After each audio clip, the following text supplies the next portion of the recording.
ಈಗ ಮೂಡಿಗೆರೆ ವಿಧಾನಸಭಾ ಕ್ಷೇತ್ರ ಆ ಭಾಗದಲ್ಲಿ ಸಾಕಷ್ಟು ಜನ ಜನತಾದಳ ಪಕ್ಷವನ್ನು ಕಟ್ಬೆಳೆಸಿರ್ತಕ್ಕಂಥ ಪ್ರಮುಖ ಮುಖಂಡರುಗಳ ಅಭಿಪ್ರಾಯದೊಂದಿಗೆ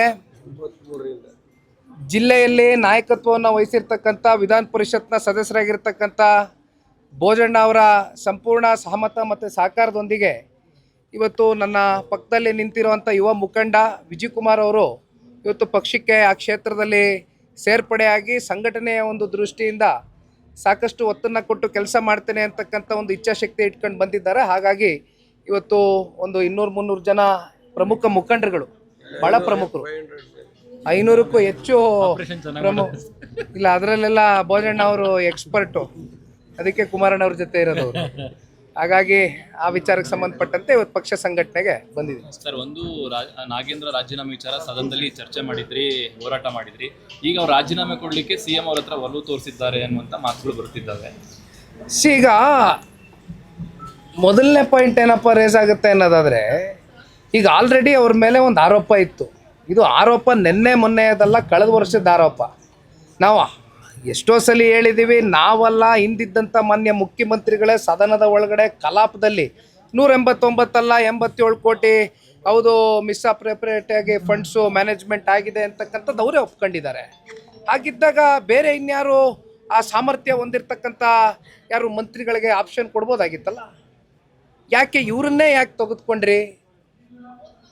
ಇದಕ್ಕೆ ಇವತ್ತು ಸರ್ಕಾರ ಉತ್ತರ ಕೊಡಬೇಕಾಗಿದೆ. ನೋಡಿ, ಇದು ಒಂದು ವಿಚಾರನ ಇಟ್ಕೊಂಡು ಇವತ್ತು ಬರಗಾಲ, ನಾವು ಕಲ್ಯಾಣ ಕರ್ನಾಟಕ, ಕಿತ್ತೂರು ಕರ್ನಾಟಕ ಎಲ್ಲ ಭಾಗಕ್ಕೂ ಕೂಡ ಪ್ರವಾಸ ಮಾಡ್ಕೊಂಡು ಬಂದಿವಿ, ಒಂದು ತಂಡ ರಚನೆ ಮಾಡಿ. ಅಲ್ಲಿ ರೈತರು ಬೀದಿಲಿದ್ದಾರೆ, 3000ಕ್ಕೂ ಹೆಚ್ಚು ಜನ ರೈತರು ಇವತ್ತು ಆತ್ಮಹತ್ಯೆಗೆ ಶರಣಾಗಿದ್ದಾರೆ. ಆದರೆ ಕಳೆದ ವರ್ಷ ಅತಿವೃಷ್ಟಿ ಆಯಿತು, ಬೆಳೆ ಎಲ್ಲ ಹಾನಿಯಾಯಿತು. ಇಂಥ ಸೀರಿಯಸ್ ಟಾಪಿಕ್ಸ್ ಬಗ್ಗೆ ಡಿಬೇಟ್ ಆಗಬೇಕಾಗಿತ್ತು, ಬಿಡದಿ ವಿಚಾರ ಪ್ರಸ್ತಾಪ ಆಗಬೇಕಾಗಿತ್ತು, ನೈಸ್ ವಿಚಾರ ಪ್ರಸ್ತಾಪ ಆಗಬೇಕಾಗಿತ್ತು.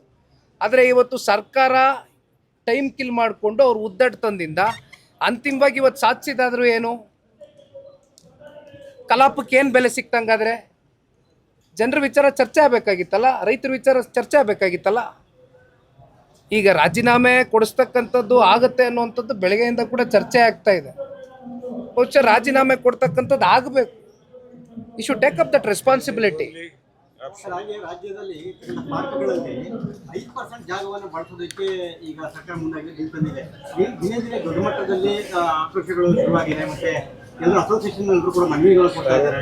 ಈಗ ಯಾವ ರೀತಿ ನೋಡ್ತೀವಿ? ಸಾರ್ವಜನಿಕರ ಆಸ್ತಿ ಪಾಸ್ತಿಗಳು ಲೆಕ್ಕಾಚಾರ ಇದು ಪಾರ್ಕ್ಗಳು. ಈ ಪಾರ್ಕ್ಗಳನ್ನ ನೀವು ಈ ರೀತಿ 5% ಬಳಕೆ ಮಾಡ್ಕೊಂಬಿಟ್ರೆ ಮತ್ತು ಬೆಂಗಳೂರು ನಗರದಲ್ಲಿ ಇನ್ನೇನು ನೋಡ್ಬೇಕು ನಾವು?